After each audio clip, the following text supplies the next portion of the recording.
Fala galera, eu sou Malu Oliveira, integrante de Obirim, e no vídeo de hoje a gente vai falar um pouquinho sobre como são representados os bissexuais na ficção. Bom, quem são essas pessoas bissexuais? O que são bissexuais? Bissexuais são pessoas que sentem atração afetiva e sexual por homens e por mulheres.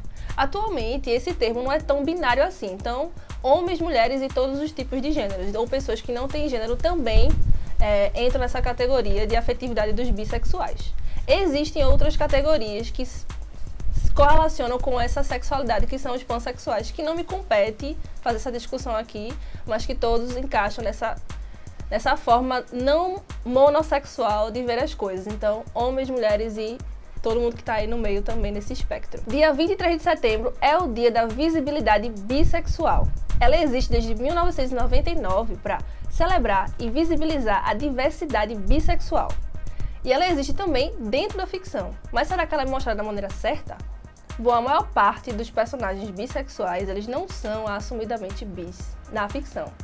Mas os que são assumidamente bis acabam caindo em certos estereótipos e caixinhas, que são esses que a gente vai falar hoje. A primeira categoria clássica é o bi não confiável, violento e possivelmente psicopata. Essa categoria são para personagens que são mentirosos, manipuladores, que são geralmente vilões e que a sua sexualidade entra ali para aquela cereja do bolo da sua personalidade deturpada. Então ele é um vilão, geralmente, que tem uma personalidade péssima e também bissexual. Então ele acaba usando essa sexualidade para cometer as suas atrocidades e tal. A maior parte desses personagens nessa categoria não são assumidamente bis nas narrativas. Mas a bissexualidade entra como um artifício e de modo conveniente no roteiro. Então eles usam naquele momento, consegue o que quer e sai. São meio duas caras. Você não consegue confiar nele, por isso que esse personagem não é confiável, assim. Falando em conveniência, temos também a categoria clássica do bi-arma, que é aquele personagem que usa sua bissexualidade como arma, como ferramenta, como artifício para conseguir alguma coisa. Apesar de ser parecido com o bi não confiável e possivelmente psicopata, esse personagem tem episódios esporádicos com pessoas do mesmo gênero nas cenas, na trama. Só que esses episódios são imediatamente esquecidos pela trama e pelo público. E acaba que a pessoa cai naquele clássico hétero que usa alguns artifícios para conseguir o que quer, ou então aquele gay, aquela lésbica que usa, mas não é bi. Então ele nunca é assumido e ele só usa a bissexualidade dele em episódios esporádicos, assim, e a trama parte para outra e aquilo nunca entra como algo a acrescentar, entende? E a Annalise Keating é o melhor exemplo, porque ela não é apresentada como bi no começo, ela passa boa parte do tempo num relacionamento com um cara, apaixonada por outro cara, e aí num momento da história específico, ela precisa de alguma coisa, ela vai, se revela desse jeito, e depois a trama esquece aquela pessoa que ela se relacionou, é descartável aquela mulher, e ela volta a ser hétero de novo. Outra categoria clássica é o bi de fase, ou o famoso bi de balada. Essa eu acho que é a mais comum dos personagens bissexuais na ficção. Vou excluir os personagens que são adolescentes e estão descobrindo sua sexualidade nas séries, né, que tem muito esse tipo de coisa. Tô falando de personagens que têm experiências com o mesmo gênero na trama e os personagens ao redor, e ele também encara isso como uma fase para descobrir sua verdadeira sexualidade, que é geralmente ser gay, ou ser hétero, ou ser lésbica. Sempre que um personagem desse surge na cena, geralmente é uma pessoa jovem, as pessoas falam: por que você não se assume logo tal coisa? Por que você não se assume logo X coisa? Então é geralmente tratado como uma experiência, uma fase, uma coisa que acontece e depois vai passar. Mas geralmente a bissexualidade nunca vai ficar como a sexualidade da pessoa, ela vai ser sempre uma fase, uma experimentação. Isso é mais um processo de invisibilização, porque o bissexual é só o corredor para chegar em algum lugar, né? E por último temos os bissexuais hipersexuais. Sim, com certeza. Os bissexuais hipersexuais estão nas tramas como personagens volúpes, ninfomaníacos, personagens com muita luxúria, personagens que não conseguem ficar sem sexo, são personagens muito expostos. Os atores que interpretam esses personagens têm muitas cenas de nudez, muita cena de sexo, geralmente cena de homenagem, enfim. Vou falar de sexualização mesmo, sexualização do personagem. E isso fica ainda mais pesado quando combinado com a questão da raça.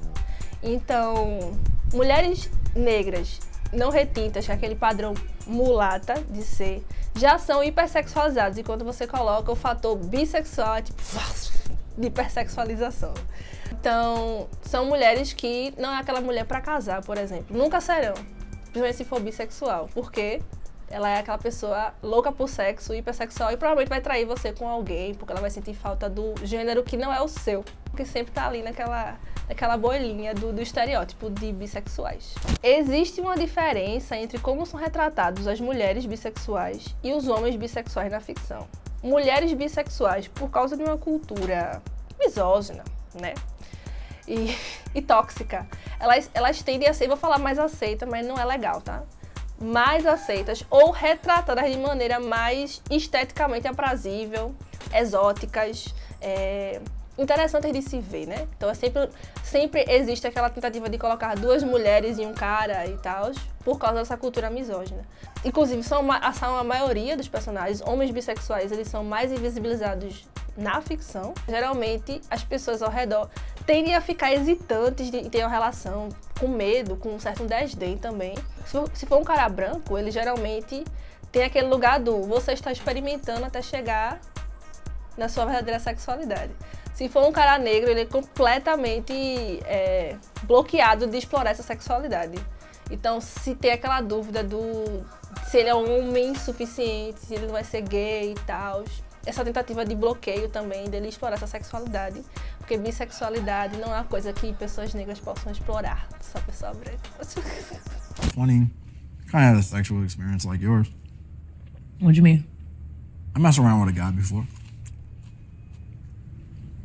Wait, you do what? I mean, it was like a long time ago.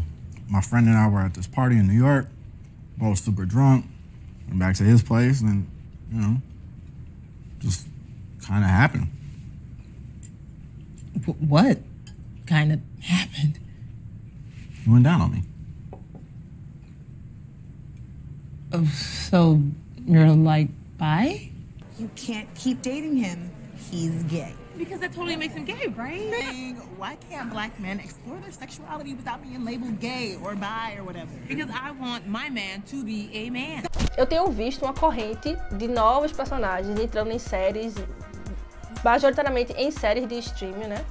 Que tem outras representações, que é o caso da famosa Rosa Dias, de Brooklyn Nine-Nine, que é bissexual, assumidamente bissexual, e é uma representação saudável do que é ser bissexual. A pessoa bissexual tem a vida dela e tem o arco dela e acabou.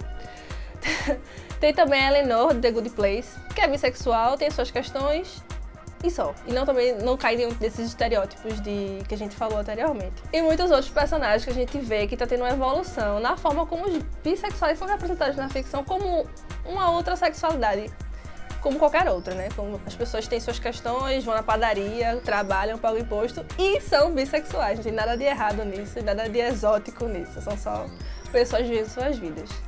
Então é isso, espero que vocês tenham gostado desse vídeo. Se vocês lembraram de alguém que eu não coloquei aqui, coloquem nos comentários, que a gente vai conversando. Se vocês acharam algum outro estereótipo que eu não citei aqui, também coloquem aqui embaixo.